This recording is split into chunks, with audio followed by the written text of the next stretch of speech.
Olá, gente! Mais um episódio do podcast que eu chamo de Pod Nega, Pod Nego. E hoje eu tenho o prazer de estar aqui com uma pessoa muito querida, a quem eu tenho a honra de chamar de amiga, que é a Ariana Santos, que é uma pessoa, e eu dei o nome desse podcast de algo que a Ariana falou quando eu a entrevistei para minha dissertação de mestrado. E o episódio é o encontro da enfermeira obstétrica, que está mais para a parteira, com a doula, que está mais para a pesquisadora. E é sobre isso que eu quero bater esse papo com você, Ariana. Muito obrigada por ter aceitado o convite. Eu que agradeço. Eu agradeço o convite. Estou feliz, assim, né? Voltando aos pouquinhos a vida de Ariana, né? Ariana para além de mãe. E estou muito feliz de estar aqui com vocês, de poder bater esse papo. Animada também. Um pouquinho nervosa. Isso eu também tô. Não acho que eu não estou nervosa, não, que eu também tô. E eu tenho, assim, um roteiro de perguntas que eu tenho feito para todos os convidados e convidadas que vieram antes de você. E aí, no seu caso, é um caso bem específico que é parecido com o meu, e que é muito difícil na negritude, é que nós temos múltiplos nomes de família. Eu sou Janaína Tereza, eu tenho um nome composto, Gentile Ferreira de Araújo, e você é Ariana de Souza Rodrigues dos Santos, o que não é muito comum, que a gente tenha tantos nomes de família pelo apagamento. Então, a primeira coisa que eu quero que você fale sobre essa perspectiva também é quem é Ariana de Souza Rodrigues dos Santos. Nossa, Ariana de Souza Rodrigues dos Santos. É muita coisa, E né? não é? Essa coisa do nome familiar a gente até questiona bastante, né, em casa, assim, porque realmente vai se perdendo, foram se perdendo, acho que os sobrenomes que falavam mais da família, assim, da parte da minha mãe, principalmente, né, e ficam mais esses sobrenomes dos colonizadores, né, então não diz muito sobre quem a gente é, mas eu sou uma mulher que nasci em São Gonçalo, então minha família é uma família interracial, tenho uma mãe que é branca, um pai negro, então o Souza vem da mãe e o Rodrigues dos Santos vem do pai. E uma coisa curiosa, assim, um adeno é que com o Ben a gente ficou dias e dias tentando decidir o sobrenome, porque a gente não queria botar um sobrenome muito extenso. No final das contas, a gente botou tudo. Assim, todos os meus sobrenomes, todos os sobrenomes do Will. E aí o garoto tem um sobrenome bizarro. Qual é o nome? Ben de Souza Oliveira Rodrigues dos Santos. Por sorte, o Will também tem Souza, né? Então juntou ali, mas botou o nome de todo mundo. A gente falou, não vamos tirar nada, deixa o garoto ter todos os sobrenomes. E aí, depois ele luta e escolhe um para usar, né, na vida, como eu escolhi o Santos. Mas o Souza é da minha mãe. E o Rodrigues dos Santos é a família do meu pai, que acaba sendo uma família com quem eu tenho mais contato ao longo da vida, assim, que é a parte preta mesmo da família. Minha avó era uma parteira, era mãe de santo, era uma mulher, né, muito respeitada ali na comunidade em São Gonçalo. Eu cresci até uns 6 anos, eu cresci ali no quintal dela, né, morando do ladinho. Então, era uma mulher, assim, muito conhecida. Ainda hoje, em alguns lugares que eu vou ali em São Gonçalo, falando neta de Dona Nilza. As pessoas conhecem, né? E respeitavam muito a minha avó. E meu pai, ele vem dessa linhagem também de candomblé, era um ogã, era um homem muito forte, assim, que tinha muita noção do quanto a educação era importante para a vida, né? Então, mesmo crescendo no morro, mesmo tendo um pouco mais de dificuldade de acesso a algumas coisas, tanto minha avó incentivava ele a estudar, né? Então, foi um dos primeiros a conseguir entrar numa faculdade. Não concluiu, mas entrou, né? E sempre incentivou a gente também a estudar. E sempre fez tudo que ele podia, né? Dentro das nossas limitações econômicas, fez tudo que ele podia para eu também seguir esse caminho estudando. Então, acho que é um pouco disso, assim, de onde eu vim é desse lugar. Agora, quem eu sou hoje, eu sou muitas coisas. Sou enfermeira, obstétrica, né? Acho que isso fala muito sobre o meu caminho profissional. Pessoalmente, sou candomblessista, sou uma Maquede Ançã, né? Filha de Iemanjá. as pessoas já vão, quem é de axé já vai montando aí a minha personalidade. Hoje sou mãe do bem, há 10 meses.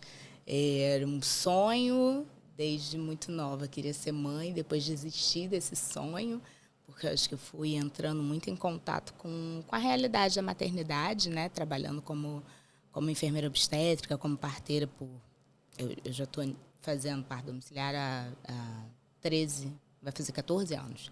Então, a gente vai entrando em contato com a maternidade, com essa coisa bonita da gestação, do parto, mas também a gente vai entrando em contato com o puerpério da maioria das mulheres, né? E que geralmente é muito difícil, muito duro, tem muito machismo, muita sobrecarga. E aí, em algum momento, eu desisti dessa maternidade por isso, assim, né? Por olhar e falar, cara, não quero ser mãe solo, porque acho que vai ser muito difícil. Também não quero ser mãe tendo um companheiro que não chegue junto, sabe? E aí isso foi ficando como um sonho, assim, lá bem esquecido.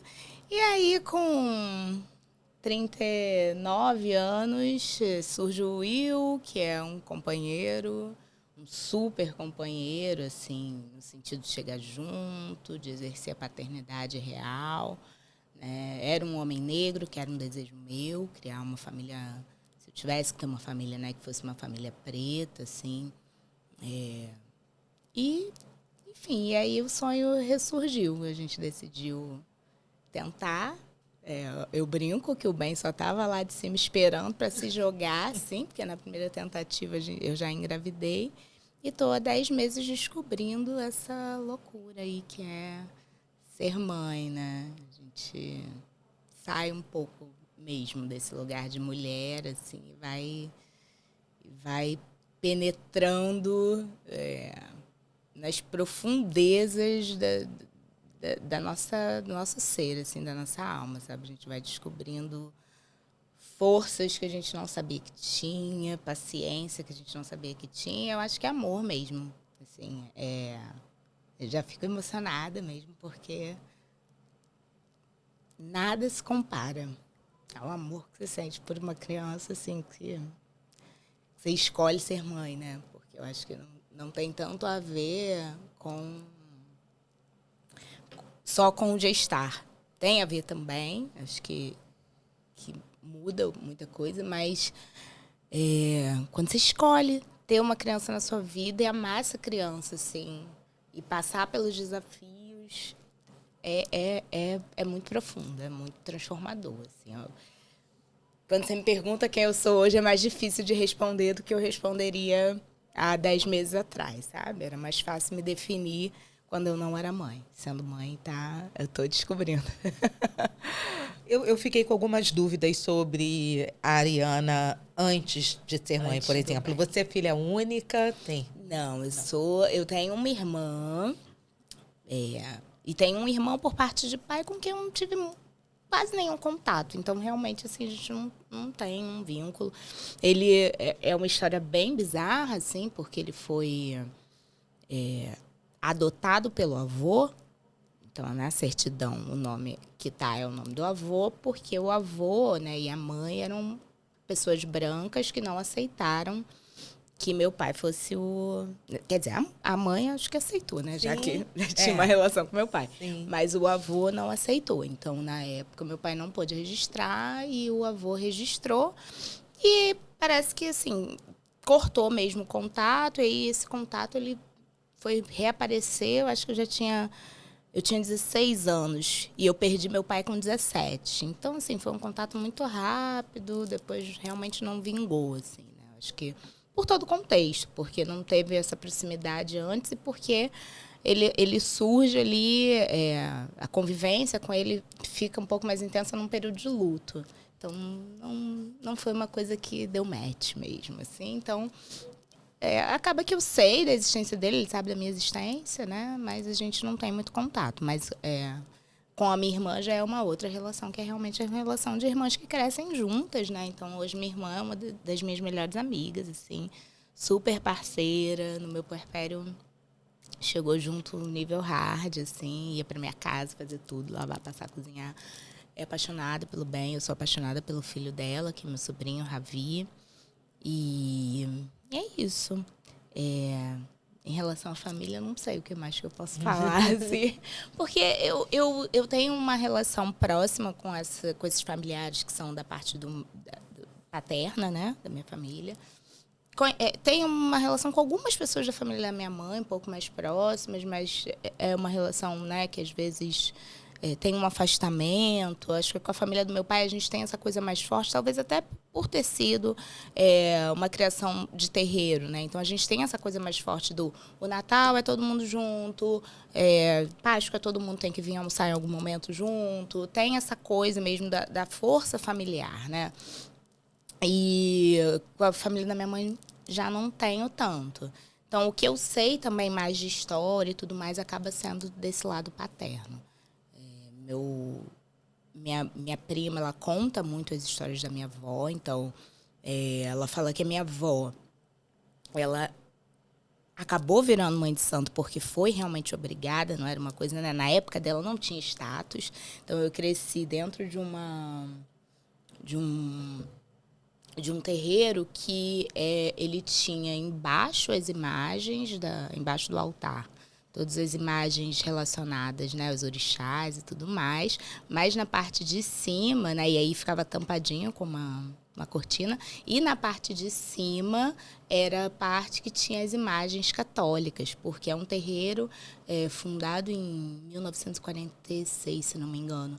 Então, era o terreiro que ainda tinha, às vezes, batida policial, né? Que ainda tinha uma perseguição. Então, tinha que ter essa coisa meio escondida ali, né? De onde ficavam realmente os orixás. Então, eu cresci ali, indo para domingo no almoço de família e criança indo para bateção, né? De macumba, né? Que não é macumba, mas a gente chama assim. E aí, com 6 anos, mais ou menos, é o momento que minha mãe fala, olha, você não vai mais ficar indo, porque você está vendo coisas e você fica assustada e tal. E aí ela proíbe, né, meu pai de levar. Então, tem um hiato, assim, dessa minha convivência ali naquele espaço enquanto religião, né? Enquanto espaço para almoço de família no domingo, a gente continuava frequentando. E aí, eu fui caminhando pela vida, assim, perdi meu pai com 17 anos, decidi fazer uma faculdade que fosse a faculdade que eu achasse um pouco mais viável economicamente, assim, que me desse viabilidade financeira depois de fazer outras coisas. E optei pela enfermagem, porque na época era um curso que você conseguia sair da faculdade com uma certa certeza de trabalho e, ao mesmo tempo, era um curso que você tinha mais facilidade para entrar mesmo, né? Porque eu não tinha dinheiro para fazer um super pré-vestibular que me preparasse. E eu também sou, né, pré-cota, né? Eu ainda fiz o vestibular, eu revelando a idade. Fiz o vestibular, ainda não tinham as cotas raciais, as políticas afirmativas, então eu acabei optando pela enfermagem, saí do curso de enfermagem ainda muito sem saber que caminho tomar, porque não foi um curso que eu me apaixonei, né? Mas entendia que era necessário acabar a faculdade e aí acabei indo para a residência de obstetrícia sem pensar muito, assim, e sem saber exatamente o que eu encontraria nessa residência. E aí, na residência, descobri que a gente ia aprender a atender parto. Até então, eu achava que era só uma residência que eu ia trabalhar com a saúde da mulher, né, mas sem o foco no parto em si. E foi uma experiência bem problemática ali, porque ainda eram partos muito violentos. Minha residência foi em 2009. Ainda tinha muita violência obstétrica, a gente não tinha nome ainda, né? Ainda não tinha um conceito, assim, tão usado, tão formado de violência obstétrica. Então, quando eu saí muito certa, assim, de que eu não queria atender parto. Eu fiz um concurso para a clínica da família, comecei a atender como enfermeira na clínica da família. Foi passando o tempo, eu acabei me reaproximando do parto por N motivos. Comecei a atender parto domiciliar, comecei a gostar, comecei a me apaixonar por aquilo. E aí isso virou o meu trabalho de coração. Só que, não sei se eu estou atropelando, pode, e aí não, você me pode, corta, a gente pode estar volta, uma né? delícia, pode ir. E aí, ao longo desse processo de atendendo parto, eu foquei muito no parto domiciliar e comecei a trabalhar primeiro com uma equipe, depois com uma outra, mas 2 equipes que eram muito conhecidas aqui no Rio, né? E eu confesso que nesse momento, assim, eu já tinha Tinha algumas questões em relação à distribuição de clientes, a relação com o dinheiro ali dentro dessas equipes, mas eu conseguia, de alguma forma, me sustentar, né? E ter alguma estabilidade financeira atendendo parto domiciliar. Só que é o momento em que eu começo a questionar, assim, por que eu estou atendendo sempre um tipo específico de cliente, né? Então, quem eram essas clientes? Em geral, mulheres brancas, moradoras de Zona Sul. Quando era Zona Norte, era uma Zona Norte, assim, bem central, né? Então, que, enfim, é quase uma Zona Sul. Uhum. A tal da Zona Sul da Zona Norte. Exatamente, exatamente. E aí isso começou a me incomodar muito, mas eu sinto, assim, que eu não tinha tanta força mesmo para sair daquela equipe pensando em tudo que eu poderia perder, né, em relação à estabilidade mesmo financeira. E aí estou contando, pulei algumas etapas e fui por esse caminho para explicar um pouco essa minha relação de retorno ao candomblé, né, quando que esse ato ali se desfaz. Quando eu estava nesse processo todo, assim, muito incomodada, né, de como pensar parto, pensar a humanização do parto para pessoas que fossem parecidas comigo, né, pessoas periféricas, mulheres negras, né, pessoas negras, famílias negras, eu recebi um recado de uma prima minha, que é desse lado paterno, né, minha prima Rose. Ela me mandou um recado falando, contando uma história da minha avó que eu não conhecia.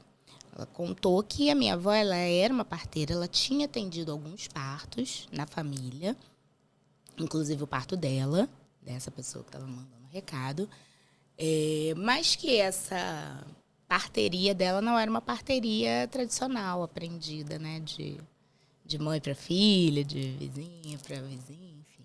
Era realmente, ela atendia quando ela estava incorporada com o espírito de uma preta velha.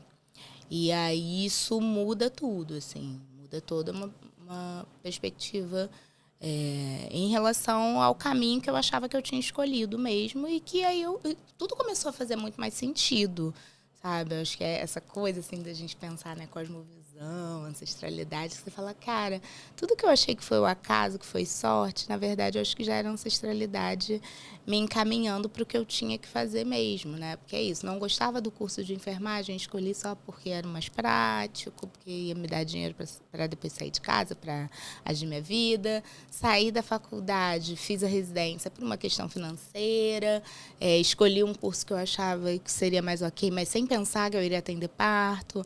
Não gostei de atender parto no hospital, acabei indo para um parto domiciliar, e aí depois, né, de muito aprender e muito crescer profissionalmente, porque essas equipes me ensinaram muito sobre técnica, né, e função mesmo ali da enfermeira, da parteira, recebo esse recado, e aí o final do recado é, olha, essa preta velha, ela agora caminha com você, então nos partos que você está atendendo, ela está ali junto, né, não incorporada, mas está ali guiando e tudo mais.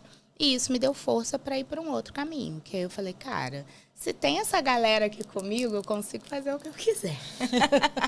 E aí é o momento em que eu saio dessa equipe, né, que era a equipe mais conhecida no Rio, no momento em que eu saí, né, mais famosa, assim, né. Eu saio dessa equipe e monto uma equipe de parto domiciliar voltada para mulheres negras, para famílias negras e para pessoas de periferia. Nossa, Ariana, assim, anotei algumas coisas assim para perguntar, mas quero compartilhar com você e com quem nos assiste que eu estou um pouco nesse momento parecido com o seu. E eu queria, antes de compartilhar o meu momento, te fazer uma pergunta para ver se essas não coincidências também estão do lado de cá.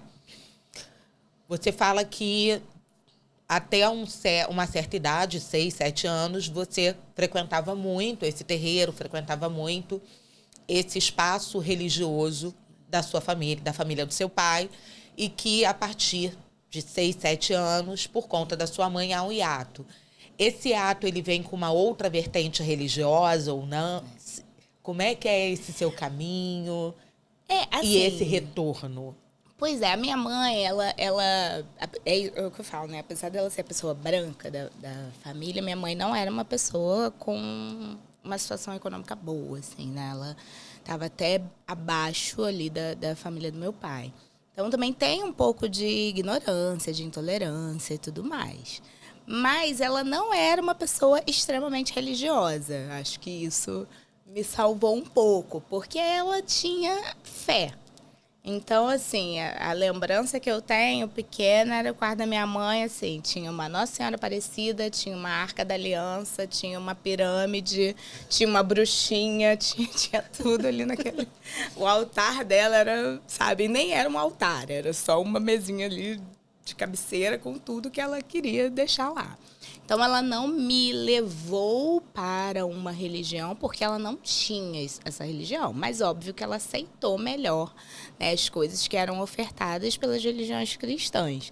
Então, assim, eu tenho uma lembrança de 1 ou 2 vezes ir numa igreja universal com ela. Mas era isso, assim, às vezes ela queria rezar. Ia lá...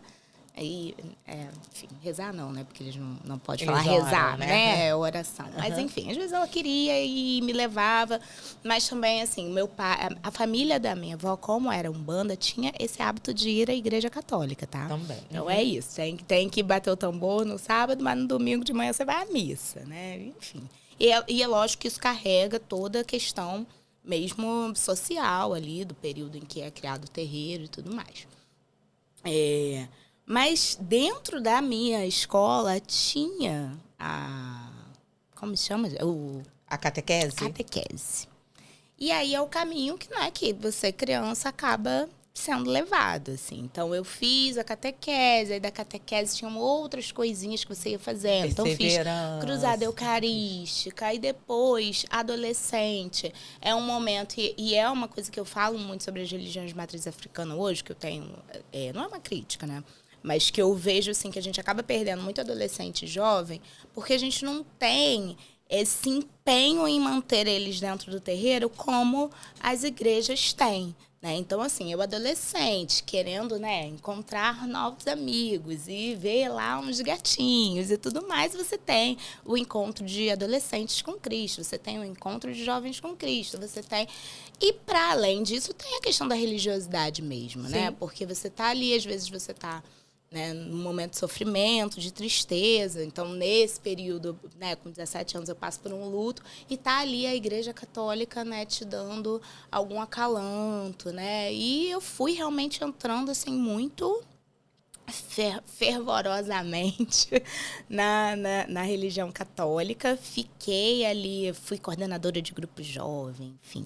Pensei em entrar para comunidades de vida, e tudo mais. E aí, até eu entrar na faculdade, eu fui muito, muito rígida comigo em relação aos dogmas e às questões do catolicismo. Isso aí que eu queria chegar. Como os dogmas, eles introjetam e depois eles são repelidos, expulsos de você, né? Porque tem os dogmas tanto das igrejas cristãs evangélicas, e aí elas também têm inúmeras denominações, desde batista a neopentecostal, e o catolicismo também tem algumas vertentes dentro dela. E eu era dessas vertentes que são mais... tradicionais? Não só tradicionais, mas que hoje tem uma linha ali do catolicismo que é... Ai, gente, eu esqueci o nome. Não vou lembrar agora, mas que... São mais ortodoxas, então. Assim, que, né, é muito mais... cobra muito mais uma postura em relação à vida, né? A sexualidade, a religião de matriz africana, enfim, é tudo que eu estava num momento de descoberta ali que, para mim, começou a bugar muito a minha cabeça. Então, essa questão da sexualidade, por exemplo, assim, você não podia ter relação sexual. Você está lá no auge dos seus hormônios, com 18, 19 anos, não pode, é pecado e tudo mais. E eu levava tudo isso muito, muito, muito a sério. Porque eu acreditava mesmo naquilo, né? E também porque é isso, eu venho de uma realidade de...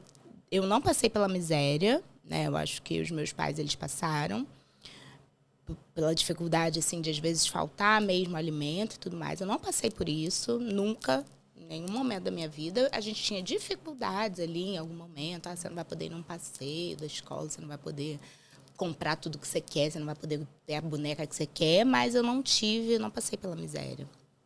Mas, ao mesmo tempo, quando você passa por pequenas dificuldades dentro de um contexto ali, né, em que as pessoas têm mais, isso também te afeta. Sim. E eu, dentro do meu contexto ali escolar e tudo mais, era tudo bem ok, mas não tinha, por exemplo, uma educação que era crítica, porque era um coleginho de bairro pequenininho, sabe? Não era uma... Particular?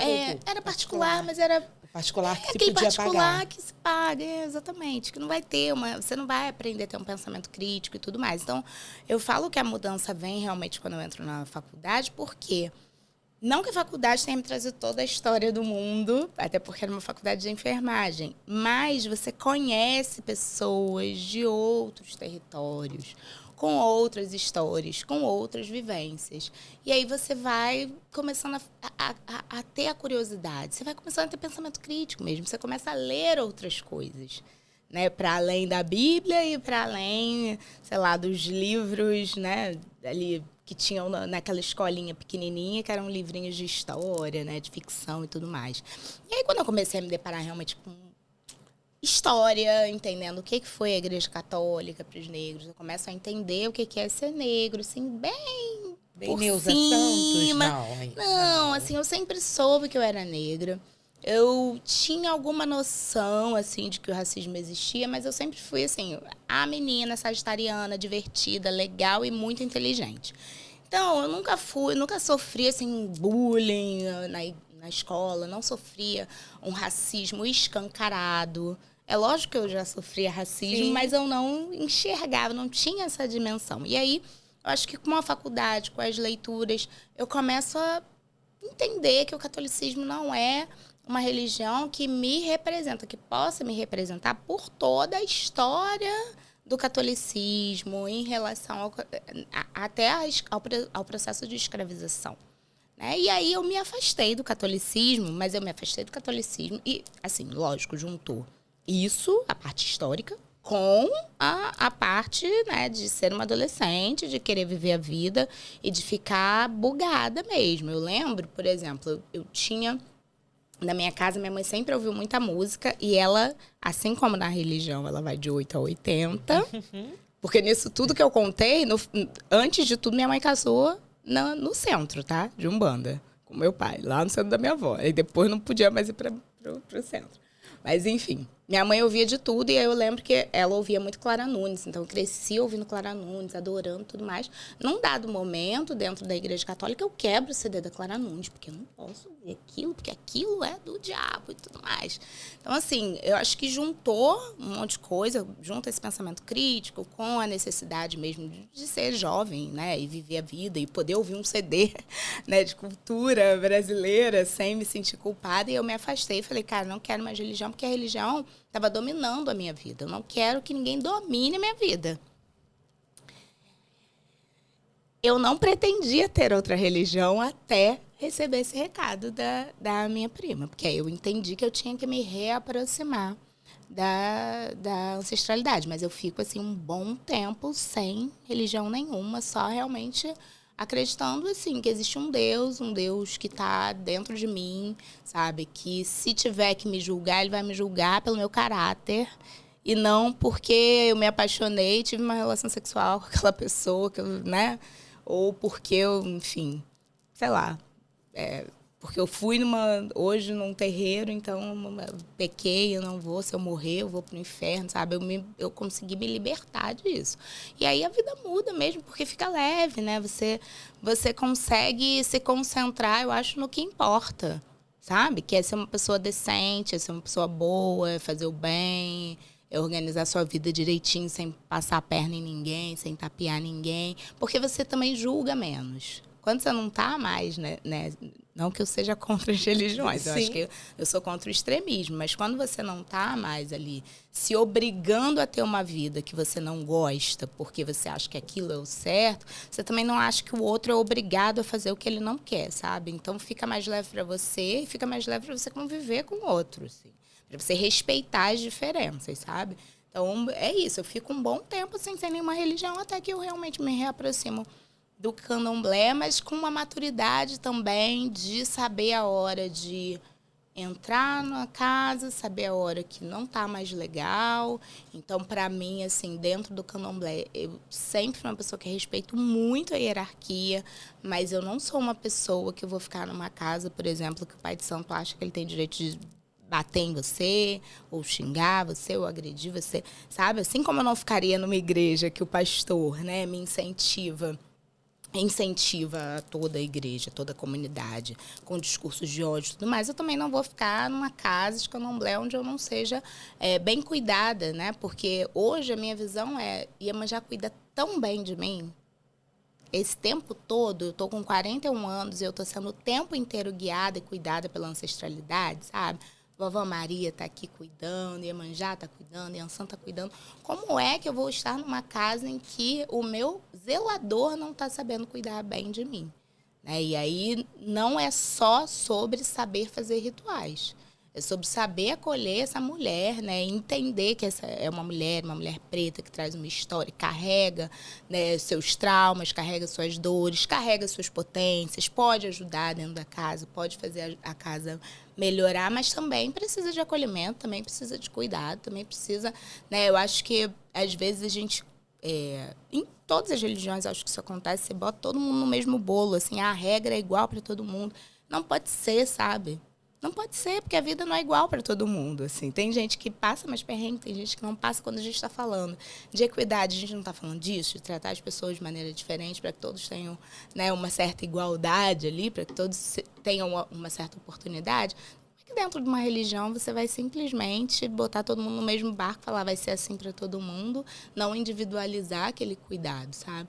Então, eu acho que hoje, assim, minha relação com a religião é uma relação de entender que eu estou ali para ser guiada, para ser cuidada, para cuidar também, né? Que é a função da EQED, de cuidar do orixá.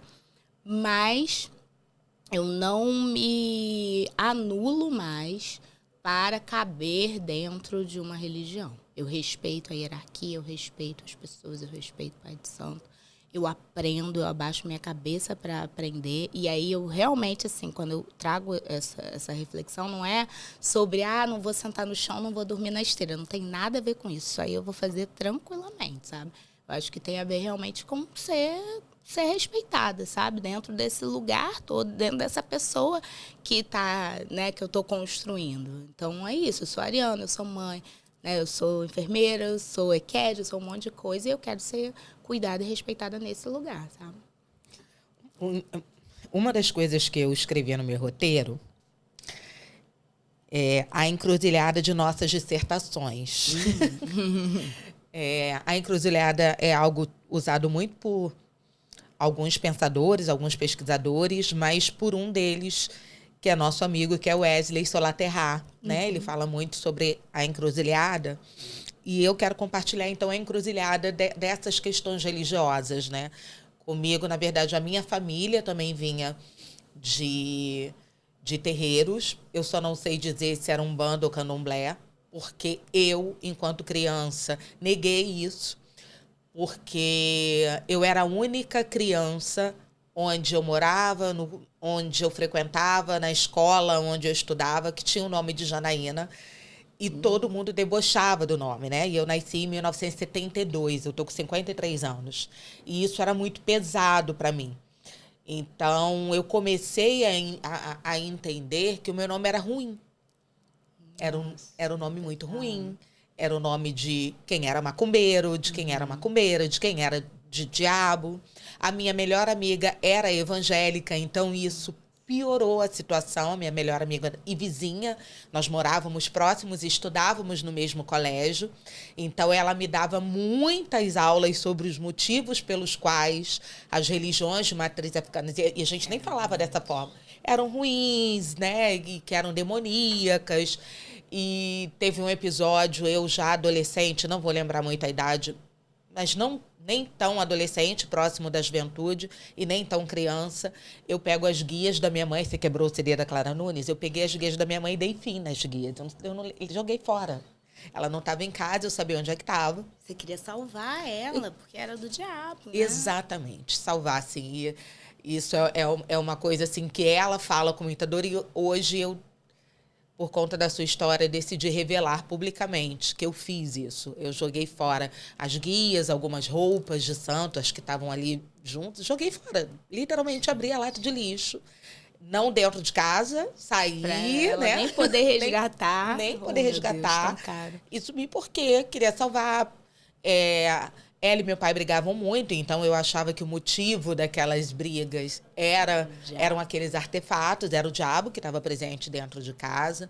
Eu tinha uma tia que eu gostava muito, que era casada com um tio-avô meu, a minha tia Elza, que também era... Eu só não sei qual era o cargo que ela tinha, para você ver. Essas histórias eu nem sei muito, porque eu me afastava totalmente dessas situações. E, recentemente, de um ano para cá, eu tenho me reaproximado de lugares, ou que são indicados pelo Leonardo Rodrigues, que é um amigo nosso comum também, pela Tássia, que está fazendo doutorado também lá no IMS, e outras tantas pessoas, ou que aparecem ali pelo algoritmo do Instagram, e visitado algumas casas, feito alguma consulta para quebrar um pouco disso, tentar me redescobrir, principalmente desse lugar do meu nome, né? Que não é, que tem total relação com Iemanjá, quando a gente vai falar desse sincretismo afropindorâmico,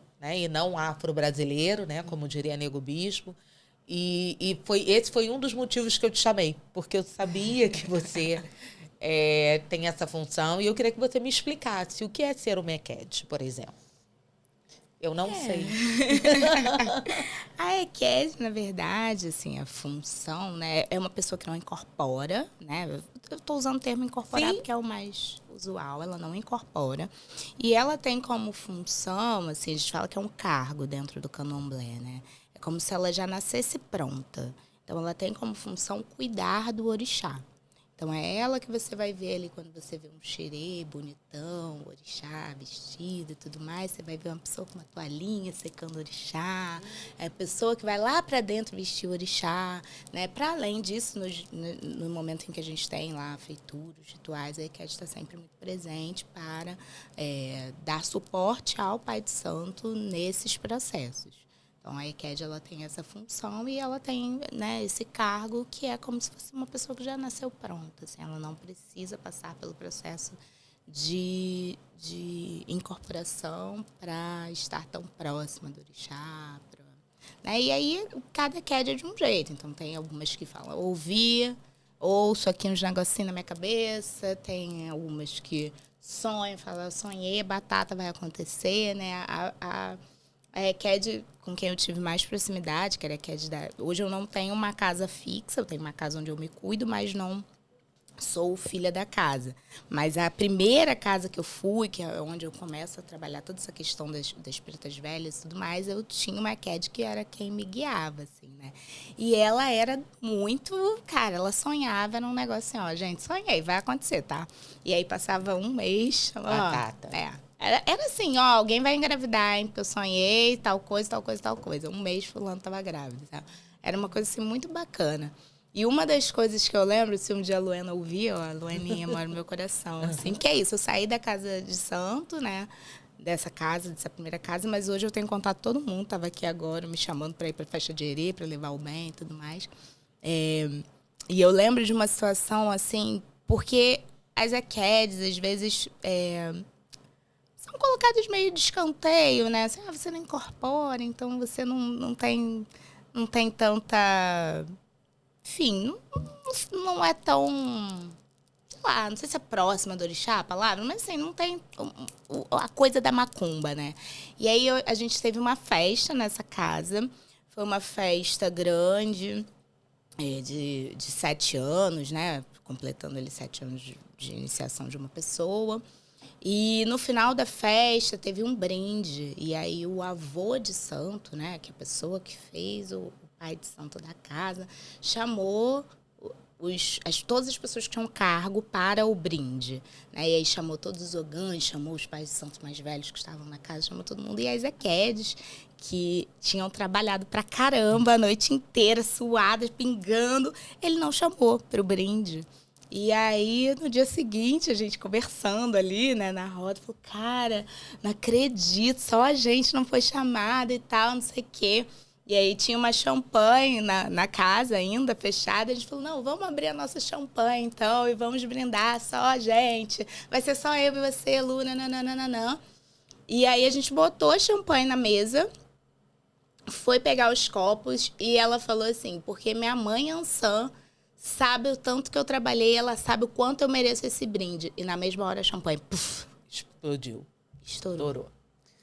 Cara, foi a casa inteira, assim, parar e olhar e falar, que isso? Confirmação, né? Que é isso? A champanhe tava aqui fechada, sabe? Então, é isso, assim, apesar de não ter a incorporação, é uma pessoa, é o que eu falo, eu não dou santo, mas eu tenho santo. Então, muitas das vezes eu sinto mesmo, assim, principalmente em parto, sabe? Que às vezes tecnicamente está tudo ok e você tá com aquela sensação, aquela coisa no ouvido que tá te falando assim, cara, não, fica atento a isso, fica atento àquilo. E na hora, sabe, assim, ser batata. Eu já tive um parto que na hora eu ouvi assim, vai segurar esse bebê, porque era uma outra pessoa que ia segurar. Vai segurar esse bebê. Eu, tipo assim, gente, pelo amor de Deus, né? Deixa a pessoa ali trabalhar também. E na hora, assim, sabe aquela coisa de tipo, não vou, discuto. Na hora que saiu a cabeça, eu fui. E aí o bebê saiu de uma vez só e realmente a pessoa não conseguiu segurar. E aí tinha minha mão embaixo para pegar o bebê. Então, assim, são coisas que às vezes você fala, cara, eu tô ficando doida, por que eu tô indo por esse caminho, porque eu estou decidindo isso, mas que não sou eu, né? Então, isso, e é bom porque vai fortalecendo essa certeza de que eles estão aqui caminhando, estão juntos, sabe? Estão ajudando a gente nessa missão aí que é receber vida, né? Receber espírito. Sim. E Ariana, assim, a Ariana, que era mulher, de religiosa, ela se torna mãe. E como é que entra? Isso é uma curiosidade que eu tenho muito íntima e muito particular. Por vivência, né? Que é um conflito interno. Como é ser mãe, como é ser pai e também ser religiosa, também ter uma função. Quais são os limites, como se separa, quais são as prioridades, os privilégios, como se organiza, se reorganiza, como se combina? Então, eu tô num processo, assim, que eu tô achando até bonito, sabe? Como eu disse, né? Eu saí daquela casa, escolhi uma casa para me cuidar, que é a casa do meu companheiro. Então, em algumas funções eu ia com ele e tal, mas não sou filha da casa. Inclusive, né, conversei isso com o pai de santo, assim, deixei isso muito claro. Mas, assim que eu engravidei, eu comecei a sentir muita necessidade de estar em uma casa. E aí comecei esse processo, acho que eu vou visitar, vou conhecer, vou fazer um jogo e tudo mais. E o bem nasceu. E eu, nessa primeira casa que eu estava, eu via muitas crianças, assim. Então, para mim, seria um processo muito tranquilo, depois que o bem nascesse, até mais tranquilo do que eu grávida. Porque grávida você já está com dor nas costas, já é mais difícil de você ajudar realmente na função e tal. Eu falei, cara, quando o bem nasceu, eu começo. E aí a casa, né, a princípio que eu tenho me aproximado, Uma casa que fica muito distante. Geograficamente falando? E fica lá em... Como é que é o nome, gente? Na Guaratiba. Tô com Guaratiba na cabeça. Mas é distante pra caramba. Leva, 1h30 daqui do Rio. E aí eu comecei a tentar conversar isso com o Will, assim. E ele é muito aberto, sabe? Então ele fala, não, eu vou com você. Eu seguro a onda lá do bem e tudo mais. Mas eu vi que não tá na hora, sabe? Que seria desgastante pro bebê também, sabe? Assim, pra mim seria muito cansativo, porque eu já tô cansada, vivo cansada, né? Porque é isso, privação de sono deixa você realmente muito morto, mas pro bem também. Então, teve uma situação que eu estava tentando me organizar para ir para essa casa, e eu falei assim, cara... E aí, uma opção que o Pai de Santo me deu era, fica numa pousada que é aqui perto, que aí é mais confortável para vocês, você não precisa dormir no terreiro e tudo mais. Eu falei, cara, como é que eu vou para uma pousada? Se o Will não for comigo, como eu vou? Como eu tomo um banho, por exemplo, estando com o bem? Porque não tem ninguém para segurar, não é a minha casa que eu tenho, né, sei lá, um carrinho para botar, para prender, uma cadeirinha. Não tem condição. Então, para eu estar, realmente teria que ser uma casa em que eu tivesse uma rede de apoio ali dentro da casa, né? E infelizmente, eu não queria essa rede de apoio antes, assim. Eu sei que dentro do terreiro as pessoas vão ser muito solícitas, mas é diferente. Você não fica tão à vontade quando você tem um bebê, de falar assim, segura aqui pra mim, pra eu tomar banho e tal. Às vezes você se sente realmente incomodando e tudo mais. Então, eu fiz uma escolha de esperar ele ficar um pouco maior, assim. Então, pra mim, quando o Ben já estiver pelo menos andando, entendendo mais um pouquinho algumas coisas, eu volto aí a procurar. Por enquanto, o que eu estou fazendo? Eu vou nas funções na casa do Will, ou eu vou, né, num terreiro, num evento de dia, que fique tranquilo. Porque é isso, assim, no outro dia eu ia numa saída. Cara, começou 9h da noite. 9h da noite, meu filho já está dormindo. E quando eu mexo na rotina de sono dele, significa que eu vou passar 2, 3, 4 semanas com esse menino acordando de 2 em 2 horas, sabe? Então, assim, eu tenho, nesse momento, que entender o que é possível, né? E principalmente, eu acho que a gente tem que ser gentil com a gente mesmo também, né? Não é entrar nesse lugar da gentileza de nunca se movimentar. Não, porque eu quero ser gentil comigo, eu não quero deitar na esteira. Não, eu quero ser gentil comigo, eu não quero dormir sem ar-condicionado. Não é sobre isso, mas é sobre esse sacrifício que vai te desgastar depois por semanas, sabe? Assim, a gente brinca que hoje em dia, graças a Deus, as pessoas falam de rotina de sono e a gente se sente menos culpado.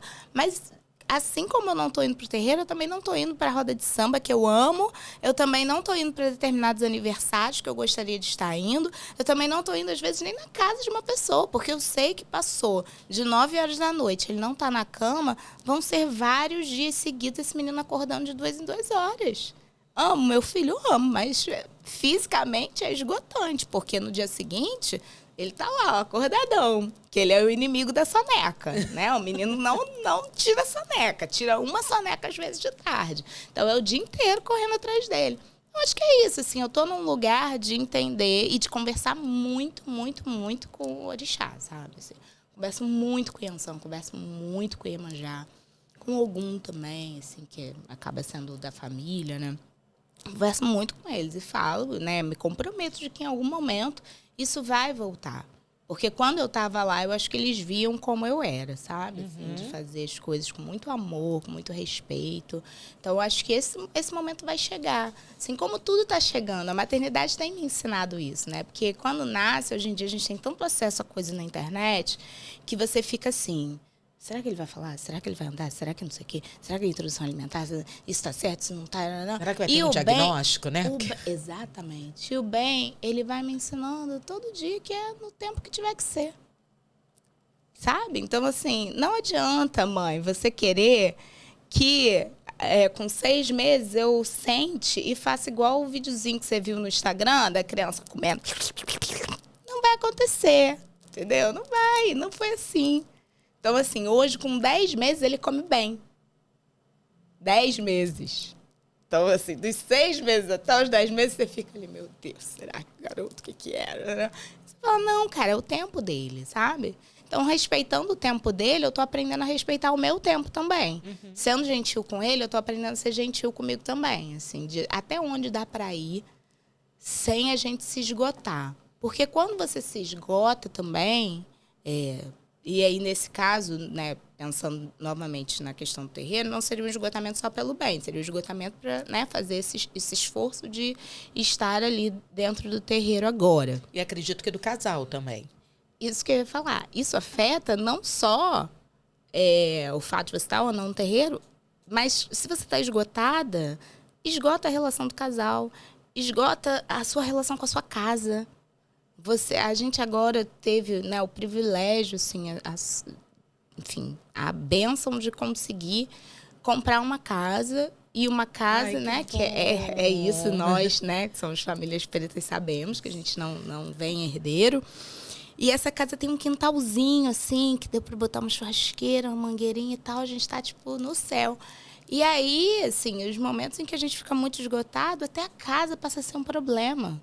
Em vez de ser o momento, sabe, o lugar da gente estar feliz e comemorando e queimando a nossa carne. Então, assim, teve um dia que a gente estava muito estressado um com o outro, eu e o Will. E aí, no dia seguinte, eu acordei e falei, tá maluco, cara, que isso? A gente está aqui, sabe?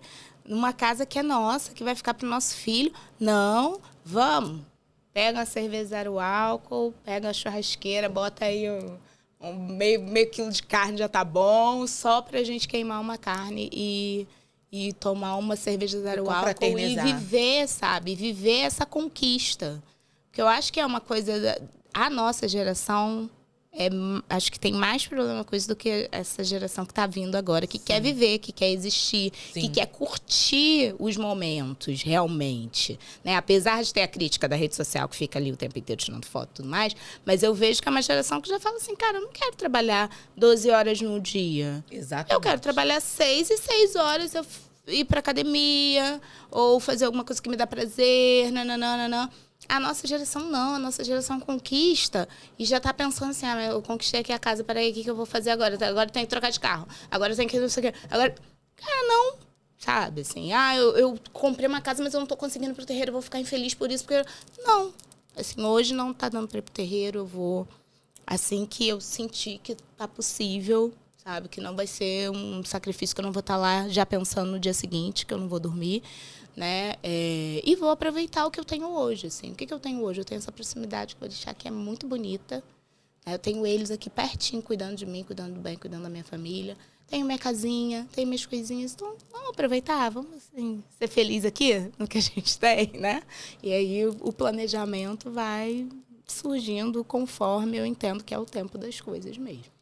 E falando em companheiro, em relacionamento, você acha que nesses momentos em que você percebe que está dando ali um atrito, as perguntas, elas são importantes, o diálogo ele é importante, ou eles são incômodos, ou as duas coisas juntas e misturadas? A gente brinca em casa que a gente tá sem tempo, irmão, sabe? Então, até pra DR, a gente sempre conversou muito, assim, sempre teve muita DR. Eu não sou uma pessoa da DR, tá? Sendo muito sincera, sou uma pessoa que fala ali na hora. Acho que aí eu vou falar do signo, gente. Eu acho que tem a ver, sabe? Sagitariano mesmo. Tipo, falo o que tem que falar e meu ranço passa, né? Nossa. Falei, explodi... Meu ranço passou. Você é muito geminiana, inclusive, porque geminiano que é isso? Vai lá, e passou. Eu acho que é parecido, né? Porque Gêmeos e Sagitário se dão muito bem. Se complementam, né? exatamente. E aí o Will não é. O Will é escorpião. Então ele fica ali, ele guarda no coração dele. Daqui a 2 anos ele vai falar, mas naquele dia... Que a gente já nem lembra mais. É isso. Mas eu sempre, assim, conversava porque entendia que era importante pra ele. Só que, realmente, com a maternidade e com a paternidade, às vezes você não tem tempo, gente. Sabe? Você olha e fala assim, cara, que DR, ele dormiu, vamos dormir. Como assim? Você quer conversar? Não vou, sabe? Eu preciso dormir. Ou mesmo assim, ele dormiu. Então, é o tempo que você tem de lavar a louça, fazer a comida. Então, dificilmente hoje acho que a gente tem uma DR. Às vezes tem mesmo um atrito mesmo, assim, discussão. E é discussão rápida para resolver o negócio. E eu falo realmente, assim, eu acho que o casal talvez volte depois de 2 anos, mas já volta outro casal, assim, né? Não... E tem que ter uma maturidade para isso, para entender que aquela paixão do início se transformou em outra coisa, mesmo antes do bem, que se transformou em outra, que se transformará em outra. Você acredita nisso? Eu acredito. Acredito. Não cheguei ainda assim, né? Não passei dos 2 anos de puerpério que dizem que é, que é o momento que dá um alívio, né? Mas eu sinto que sim, a gente está mais maduro e a gente tem esse amor, assim, pelo... Acho que quando o casal realmente quer ter filho, o cara realmente quer ter filho, no final você sempre olha para a criança, sabe? Então, assim, às vezes eu tô meio irritada com ele, com alguma coisa da casa e tal, que não fez, não. Mas ele tá brincando com o bem, sabe? Te dá um amor... É muito diferente, é muito doido, assim. Aí você fala, tudo bem, não guardou a louça, mas tá ali, né? Tá ali, tipo, amando muito a pessoa que eu mais amo na vida. Então, sabe, passa. Então, muitas das coisas que talvez antes virassem uma grande DR são resolvidas nesses pequenos momentos que a gente tem ali de delicadeza, de cuidado. Internamente, né? Inclusive. E é isso, assim, poxa, hoje. E aí eu sei que a maioria dos homens não faz. Então, isso acaba sendo um critério também para olhar e ficar grata a ele. Né? Que é isso, assim, eu só avisei, falei, vai ter o podcast e tal, não sei o quê. Esqueceu, porque tem TDAH, esquece. Mas sexta-feira, né, relembrei. Sexta-feira eu falei, podcast e tal, não sei o quê. Tá, tem um podcast? Tá bom. Vai resolver, sabe? Eu não preciso... Tipo, como eu vejo, né? Algumas mulheres que, vou precisar sair para trabalhar, preciso de qualquer coisa. A minha mãe tem que vir, a minha tia tem que vir, uma babá tem que vir. Pra gente seria ótimo se a gente tivesse essa rede para vir, porque dá um alívio, Sim. Porque realmente é cansativo. Mas eu sei que eu posso deixar com ele, sabe? Isso me dá, assim... É isso, é uma outra paixão. Você se apaixona de outro jeito, sabe? Que você olha e fala assim... Cara, realmente escolhi bem. Se ele ouvir o podcast, depois vai ficar todo bobo. Porque você fala, cara, é isso. Assim, pra mim, é sobre isso nesse momento. Depois eu acho que a gente vai voltar, talvez, para o lugar que a gente tinha, né? Porque a gente era um casal que saía muito. A gente saía todo fim de semana. Encontramos muitas vezes. E samba. E a gente viajava muito. E aí, né, enfim, as prioridades mudam, as coisas mudam. E a gente está conseguindo se reencontrar nesse outro lugar, assim, que é desse amor em comum, assim, incondicional pelo bem, sabe? Por cuidar do bem, por querer ver ele crescer, isso é muito maneiro, sabe? Assim, então, a gente não vai pra roda de samba, mas ele agora tá pegando o pandeiro e batendo, a gente tá tipo... maravilha, sabe? E isso acaba conectando a gente de novo, assim, nesse outro lugar. E respondendo, né, o que você perguntou, eu acho que é isso ao longo da vida mesmo, com ou sem filho, as pessoas vão... se desconectam em algum momento, se reconectam de uma outra forma. Como acontece nas amizades também, né? Sim. Eu tenho amizades né, minha comadre, ela é minha amiga desde que eu tinha 6 anos de idade. Até perguntaram assim, mas com certeza ia ser ela, madrinha do bem? Eu falei, gente, não tinha nem outra pessoa, sabe? Assim, pra ela não foi novidade. Pra mim não foi novidade quando eu fui madrinha da filha dela. Ela me falou, tô grávida. Você é Dinda, que bom. Né? Então, assim, mas a gente já... mudou totalmente a relação. É muito doido, assim. Outro dia foi uma coisa tão boba que ela falou. Eu tenho muita dificuldade com água que tá num copo que tem cheiro. Então, se você me der um copo com algum cheirinho e eu for beber, eu vou dar aquela bicadinha, vou ser educada e nunca mais eu vou tocar naquela água, né? E aí, assim, a gente conversando, não sei o quê, chegou no lugar... piquei a água, ela entendeu na hora, sabe? Assim, e depois fica me zoando, ela tá fresca e tal, não sei o quê. Mas são detalhes. São sutilezas. Sutilezas que antes, né? Quando eu tinha, sei lá, 15 anos, ela não ia saber. Ela ia falar, não tá bebendo água, doida, pediu água, não bebeu. Então, são coisinhas de uma relação de amizade, né? De quase 40 anos, né? 35 anos, que... a gente foi mudando, foi transformando. Teve briga, teve rompimento de 2 dias, aí volta e tal. E eu acho que a minha relação com o Will vai ser isso também, sabe? Eu não me vejo, assim, me separando dele. As pessoas falam, eu não prefere que separar. Não, gente, nem pensei nisso. Eu ainda brinco com ele, eu é ruim com você, pensa em você, tá doido? Aí eu vou ficar em casa e você vai pro samba? Não é? Jamais, não, vai ficar aqui comigo, agarrado. Junto. Estamos unidos pelo bem, pelas dívidas e pelo amor também. E pelo amor. E pela casa, que é muito então, importante. a dívida. Ariana, então, saindo desse Ariana privado, né, do bem privado, do particular, e partindo para a profissão, que é o que nos conectou, você falou que viveu em ambientes violentos, né, quando começou a enfermagem, não só, acredito que não só a obstétrica, mas a enfermagem em si. Mas você falou que ainda não tinha a expressão violência obstétrica. E aí eu pergunto, e o racismo obstétrico, então? Você conseguia... Não tinha mesmo. Não tinha, mas você conseguia separar essa sutileza entre até aqui foi violência obstétrica, mas aqui não foi mais, aqui foi racismo? Você já conseguia? Não, depende do período. Assim. Tem um período No início? que sim, mas no início não. No início, o que acontece? Eu fui para a enfermagem obstétrica, era 2009 o ano. Então, é um período em que eu saio da minha casa em São Gonçalo, que também é outra grande mudança na minha vida. Eu fui morar na Lapa. Então, assim, eu tinha no fervo e sempre fui isso. Sagitariana, sambista, fervo, rua, era isso a minha vida. E eu fui morar com algumas amigas. E depois, num dado momento, eu morava só eu e uma amiga que ela era cientista social. Estava fazendo faculdade, né, de ciências sociais. E ela, nesse período, já tinha contato com algumas pesquisas que eu não tinha. Então, quando eu estou ali em 2009 e começo a pensar o trabalho de conclusão de curso e tudo mais, ela me traz o dado sobre a falta de a diminuição de anestesia para mulheres negras, né? Uma taxa menor de anestesia para mulheres negras em relação a mulheres brancas. Era um estudo muito pequeno. Então, assim, não tinha o conceito de racismo obstétrico, mas eu já entendia que existia racismo, já entendia o que era.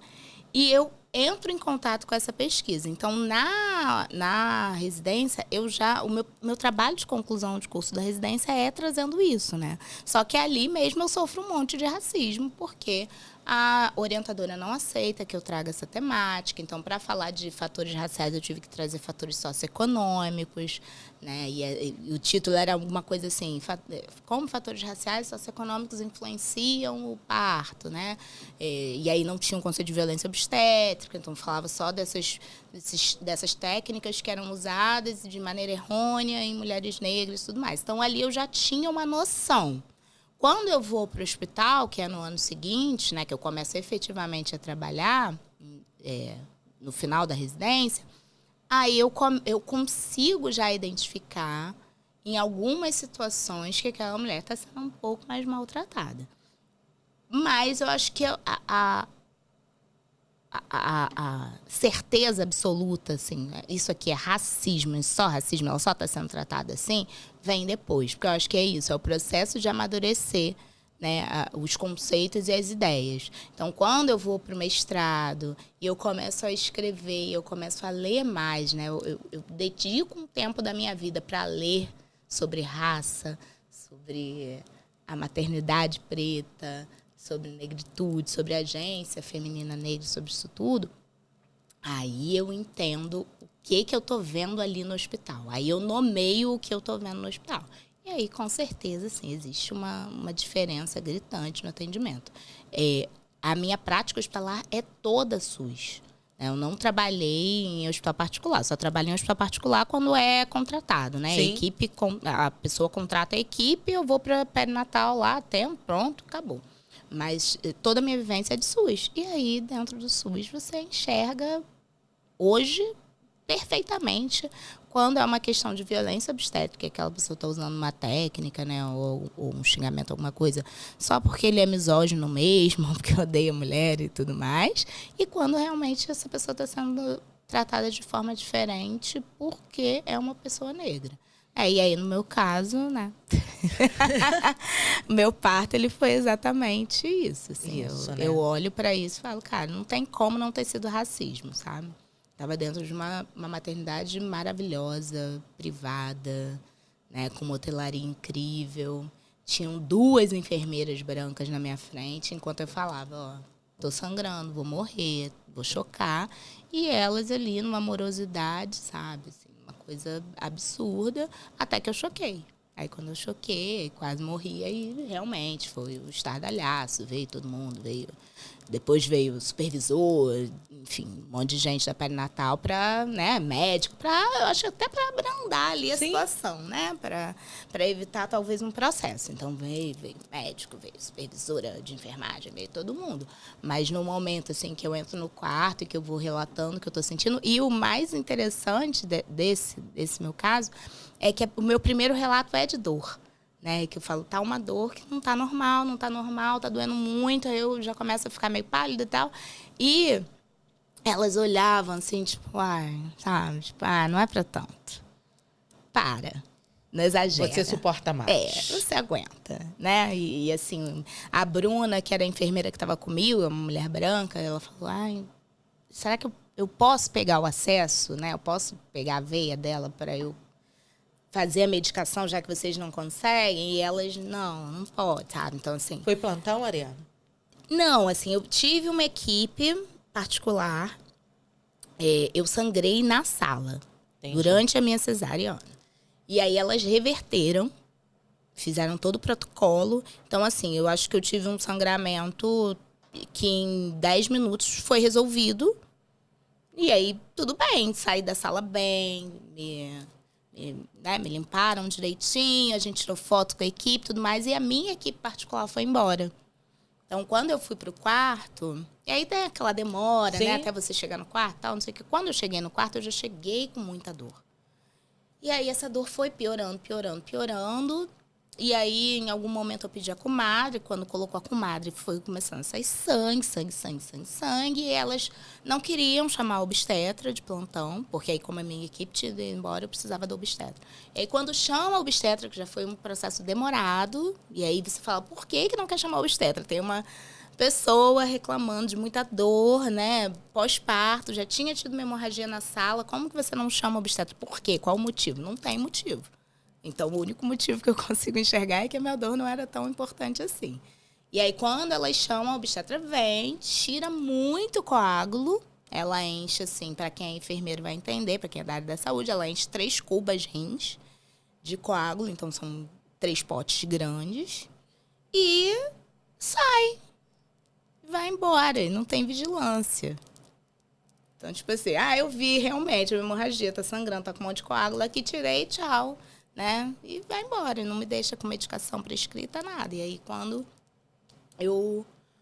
passa, assim, acho que, sei lá, na minha cabeça foram uns 20 minutos, talvez, aí já é a hora que eu começo a falar, cara, não tô bem, vou chocar, vou morrer, e aí realmente choca. E é sem pressão, sem nada, né? PA inaudível, correria e tal. E aí, é o que eu falo, a sorte é que tinha a Bruna ali.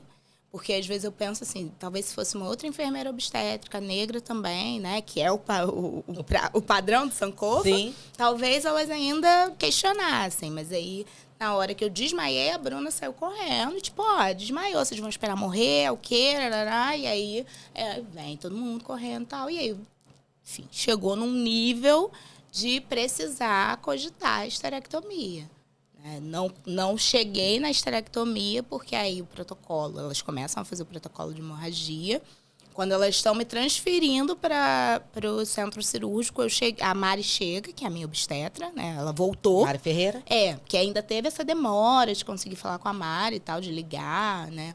Aí quando ela chegou no hospital, já entrou comigo no centro cirúrgico, aí chegou lá, ela fez uma ultra e falou, não, parece que parou, vamos esperar. E aí eu nem lembro quantas horas eu fiquei no centro cirúrgico, porque aí, né, vigilância, e aí é isso que eu falo, assim, a diferença, né, uma obstetra preta ali sentada do meu lado. Tipo, vamos ver se vai sangrar. Não vai sangrar, mas eu tô aqui, eu tô olhando, né? E aí não precisou de mais nada, mas a princípio isso chegou a ser cogitado, porque é isso, choquei. E é o que eu falo, assim, acaba que o bem já nasce, por mais que eu tenha me blindado, ele acaba nascendo ali, sendo violentado no sentido de não poder ficar com a mãe dele, né? Porque a gente foi se encontrar de novo, já tinha quase 9 horas de pós-parto. Assim. E ele precisou ficar ali, né, com as enfermeiras, né, da enfermaria mesmo. E aí já entrou na fórmula, né? Porque não tinha peito materno. Enfim, foi uma catástrofezinha. Mas deu tudo certo no final, porque tô viva. Né? E às vezes isso é o que desgasta a gente, porque é o que a gente chama de nermice, né? Então, nermice materno. Quase morreu, não entra em estatística nenhuma, ninguém sabe. Então, assim, não é dado. Né? O dado seria se eu tivesse morrido. Que aí seria mais uma mulher preta. E isso é muito gritante também, assim, porque eu não me encaixo dentro do padrão que as pessoas sempre usam para justificar a morte materna, que nem era para ter justificativa, né? Sim, porque a gente sabe que em 98% dos casos em países já desenvolvidos, né, entre aspas, mas em 98% dos casos é evitável. Então, assim, nem era para ter justificativa. Mas a justificativa geralmente fala o quê? Dos fatores socioeconômicos, né? Do território onde essa mulher está, da escolaridade. E aí, eu não entro em nenhuma dessas caixinhas. A única caixinha que eu entro é que eu sou uma mulher preta. Porque, né, tenho um nível superior, pós-graduada, estava numa maternidade particular que é considerada uma das melhores. Uma equipe privada. Estava com uma equipe privada muito boa. Onde que eu me encaixo, né, para ter sofrido isso tudo? Só no fato de ser uma mulher negra. Eu acho que é aí que vem o gancho, né, que seria uma pergunta, mas que, na verdade, vai ser assim, meio que uma conclusão, que é a encruzilhada das nossas dissertações.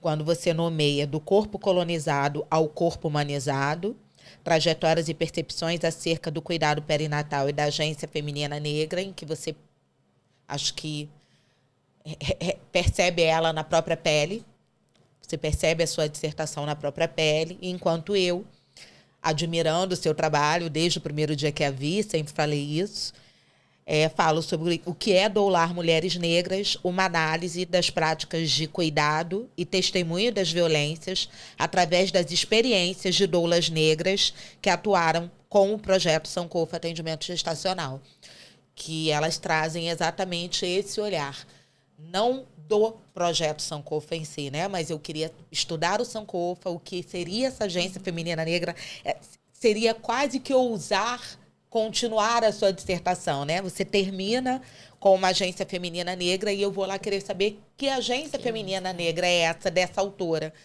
Que Sankofa é esse, como é e como foi o atuar dessas doulas. E elas trazem exatamente alguns relatos com esses elementos. E o do meu último capítulo que eu escolhi, que foi no assentamento, se eu não me engano, Terra Prometida, do MTST, que ela fala sobre aquele pedaço de terra, que eu digo que é um pedaço de terra e não um lar, não de um tom pejorativo, mas porque recebeu já a termo aquela casa, a casa não estava ainda totalmente acolhida, né, habitável, só tinha uma água quente num lugar, tudo que vocês passaram, a distância para uma maternidade, a maternidade daquele município não poder ser utilizada justamente pelos dados estatísticos que tem sobre ela e não sobre o que a gente pensa ou o que a gente criou.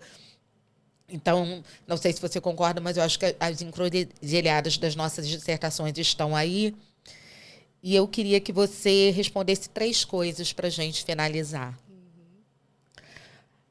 Primeiro, o afrofuturo, né? Hoje a gente tem falado muito sobre o afrofuturo. E a minha dissertação, ela termina, né? Termina não, né? Quando eu falo o capítulo do projeto Sankofa, termina você dizendo que tinha suspendido as rodas, tinha suspendido que vocês estavam no momento ali de reavaliação do projeto. Então, hoje, o afrofuturo do projeto Sankofa Atendimento Gestacional pós-maternidade, maternagem, maternância e o possível retorno para a academia. O que você tem para nos contar? Então, eu acho que muda muito quando a gente se torna gestante, né? E aí, assim, eu sempre defendi muito o Sankofa num lugar de, cara, é um atendimento que você não vai ter em outro lugar. Por ser acolhedor, por ter a capacidade técnica, assim, bem resolvida, né? Por saber administrar bem tecnicamente uma consulta, mas principalmente por trabalhar elementos assim para além do óbvio, né, da cientificidade. E eu acredito ainda muito nisso, mas eu, como gestante,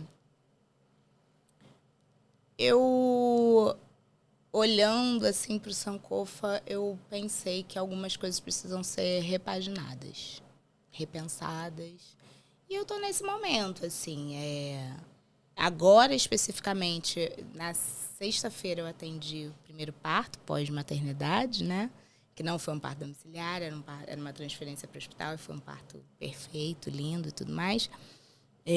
Foi muito bom, assim, sentir de novo isso, sabe? De, caraca, eu realmente fiz a diferença aqui, sabe? Era uma mulher preta, foi para o plantão de um hospital que não é um hospital particular tão assim, né? Ele não está tão acostumado a receber gestantes, então mexeu, assim. Eu acho que eu não acredito em acaso, né? Acho que as coisas vão acontecendo como tem que acontecer mesmo. E foi para me dar uma dimensão, assim, de, cara, realmente continua sendo muito necessário esse trabalho, mas você precisa pensar como você vai fazer esse trabalho de outro jeito. Porque as pessoas mudam. Quando a gente começou, a gente falava de um público que nem sabia direito o que era humanização. Hoje, com rede social, todo mundo tem alguma noção, sabe? Do que é um parto normal, do que é uma doula, do que é um parto humanizado. Tem alguma noção. Não estou falando de todo mundo, mas a grande maioria das pessoas consegue, às vezes, ali alguma informação, né? Não chega tão cru como chegava. E aí, se o mundo está mudando, a gente também tem que repensar a maneira como a gente está fazendo. E uma das coisas que eu acho que eu senti falta no meu pré-natal, e aí, sendo gestante, eu me entendi que por mais que a gente saiba das coisas, quando a gente está grávida, a gente não consegue, às vezes, alinhar, assim, vou fazer tal coisa em mim mesma, sabe? É o uso de tecnologia ancestral, sabe? Que eu acho que foi pouco explorada no meu pré-natal. E aí, depois, né, que o bem nasceu, depois dessa história toda, do parto e tudo mais, eu falo, caramba, é uma coisa que eu sei que eu usei muito para atender o pré-natal, mas que talvez não tenha recebido tanto no meu pré-natal. E eu acho que isso é o ponto principal, assim, de olhar para o Sankofa e entender que está na hora de rever, de repensar. Mas a ideia é continuar, mesmo que atendendo menos partos, né? Porque aí tem a questão mesmo da maternidade que dificulta um pouco mais. A Bruna, que é minha parceira, está de licença maternidade de novo, né? Então, assim... E as outras enfermeiras, a Mariane tem trabalho, né, na crioula, que vive viajando e tal. Eu comprei com ela essa semana. Então, assim, tem as questões mesmo de logística e tudo mais. Assim, meu sonho era que a gente pudesse ter um salário que permitisse que a gente só trabalhasse com isso. Ainda não acontece. Então, a gente precisa se reorganizar para dar conta, mas dar conta de uma maneira que seja realmente, assim, alinhada com o que a gente traz como o slogan, né? Que Sankofa é saúde e ancestralidade. Sim. Então, eu preciso que isso esteja mais alinhado dentro do projeto. E isso é uma coisa que eu acho que dá para fazer se a gente for com calma, sabe? Respeitando o tempo. Como eu disse, o bem está me ensinando a respeitar o tempo das coisas. Então, não adianta hoje eu falar, não, vou dar conta e vamos reformular tudo, com uma criança de 10 meses que não para quieta em casa. As coisas vão acontecer no tempo que tiver que ser. E é possível volta para a academia, o retorno? Olha, a Cláudia não desiste de mim, né? A Cláudia Moura, que é minha orientadora, eu falo que ela, poxa, é uma mulher muito perspicaz. Eu gostei de fazer um mestrado, eu gostei das discussões que eu tive acesso lá. São pessoas muito diferentes que, né, formações muito diferentes, assim, diversas. E eu me encantava, sabe? Às vezes de falar assim, nossa, eu nunca tinha pensado por essa perspectiva, nunca tinha pensado por esse ângulo. Então, é uma coisa que eu penso, sim. Mas, ao mesmo tempo, o mestrado foi adoecedor, porque eu tinha 3 empregos. Então, eu não estava no mesmo lugar que as outras pessoas que estavam ali, que às vezes tinham um emprego, ou que nem trabalhavam, né? Que eram só acadêmicos, e eu me comparava muito. Porque eu falava, gente, por que essa pessoa conseguiu ler todos os textos e eu só consegui ler um e meio, 2, sabe? Então, enquanto eu estiver nessa pegada, assim, de muitos empregos, que eu acho que não vai durar mais muito tempo, também pela maternidade, né? Eu não quero mais ter 3 empregos, não quero mais sair de um plantão, né? Dos plantões e depois ainda atender parto e ainda cuidar do bem. Eu não quero mais isso.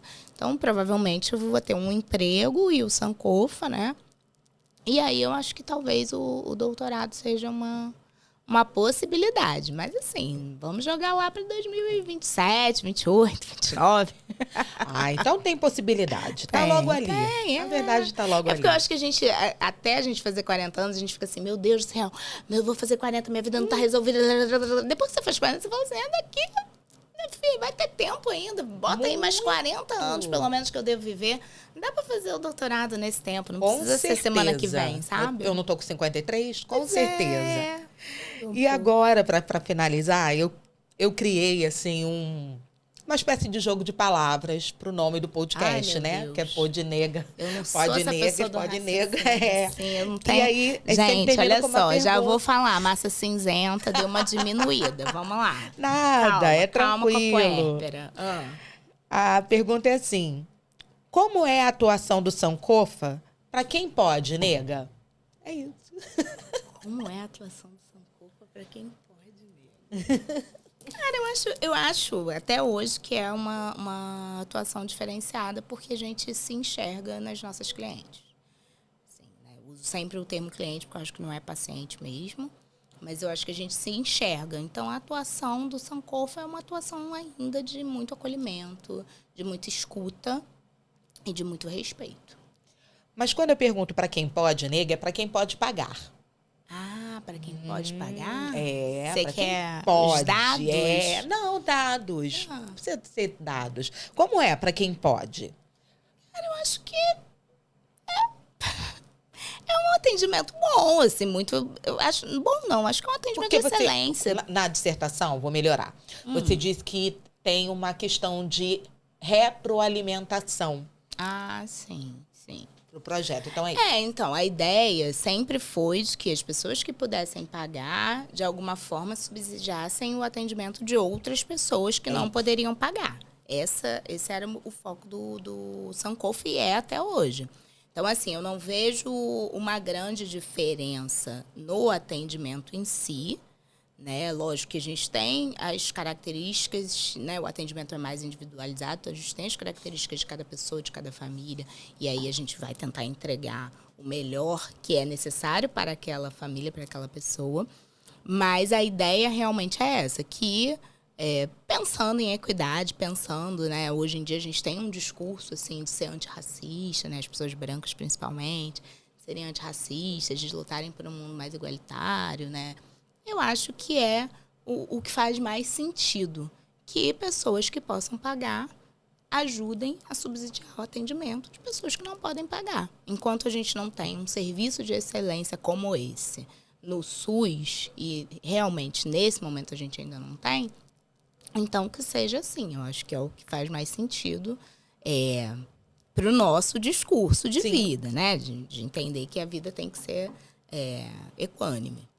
E como fica para quem não pode, nega? Para quem não pode é isso. A gente acolhe, velho. Vamos dar um jeito. É lógico que a gente tem a prioridade, né, para mulheres negras, para pessoas negras. Porque às vezes, né, enfim, como é esse sistema de retroalimentação, nem sempre eu vou conseguir dar conta de 10 gestantes num mês, assim, muito pelo contrário, né? Então, às vezes eu vou atender 2, às vezes eu vou atender 1. Então, a prioridade é sempre o que vem na frente, que é a raça. E aí, existem as outras as outras necessidades, né? Então, para essa pessoa que não pode pagar, a gente pede para que venha, entre em contato, a gente conversa, entende a realidade e tenta atender e acolher como a gente acolheria quem pode pagar, né? É isso. Ariana. Saiu. Saiu. Foi ótimo esse encontro. Obrigada. Nossa, muito, muito, muito, muito agradecida por você ter vindo, ter compartilhado, por a gente ter encruzilhado. Acho que vou até mudar o título do episódio. Vou colocar o encruzilhar nesse título, porque acho que a gente tem muito em comum. Acho que não só o signo que se complementa, segundo a astrologia, mas a gente tem muito no pensar, no querer, no fazer. E eu vou compartilhar aqui para você ao vivo. Já passei por todas as seleções eliminatórias do doutorado. Isso aí. Estou aí na espera daquela dita arguição da entrevista e que a gente consiga, então, mais dados e melhorar para a nossa gente e honrar aquelas que vieram antes de nós. Com certeza. Parabéns, que bom, vai rolar, com certeza. Fico muito feliz sempre, assim. Eu acho que nesse momento é importante resgatar um pouco a Ariana, não, né, para além da mãe do bem, pesquisadora, empreendedora, mulher preta, enfim. E é muito bom estar fazendo isso com uma mulher preta, né, que está realmente preocupada em trazer a gente para cima. Né? Eu acho que é isso, assim, quando você decide fazer um podcast para pessoas negras, para a gente pensar junto, para a gente estar junto conversando, para a gente se divertir junto, né? Sim. Porque também é muito gostoso, assim. Mas principalmente de enaltecer, sabe? Eu fiquei pensando muito sobre isso, assim, de caramba, quando você pergunta quem é a Ariana, eu de brincadeira botei assim no escavador, né? Deixa eu ver quem eu sou, assim. E aparece, sabe? A gente tá fazendo muita coisa e às vezes a gente não se dá o mérito que merece, sabe? E aí, quando você chama para um podcast, a gente fala, nossa, essa pessoa quer me ouvir. Lógico. Que bom, sabe? Então, quer dizer que tem alguma relevância o que eu fiz, o que eu faço, né? E nesse momento, assim, tipo, a Arpélia é muito importante poder resgatar esse lugar, sabe, Ariana? E não se esqueça que eu quis ouvir de novo. Eu já tinha ouvido na academia, mas agora queria ouvir nessa trajetória de oralidade, né? Não ouvir para transcrever e analisar, mas nesse bate-papo de oralidade para saudar as mais velhas, as que vieram antes de nós, é você. E muito axé para você. Axé. Obrigada. Eu que agradeço. Então, gente, muito obrigada por estarem aqui conosco até hoje. Foi um episódio muito gostoso, que eu tinha muita vontade de exibir nesse Novembro Negro, não pelo novembro em si, mas escolher a dedo esse Novembro Negro. Até a próxima edição. Muito obrigada. Obrigado, Cris, pela paciência, pela edição. E até. E axé. Até, axé. Foi.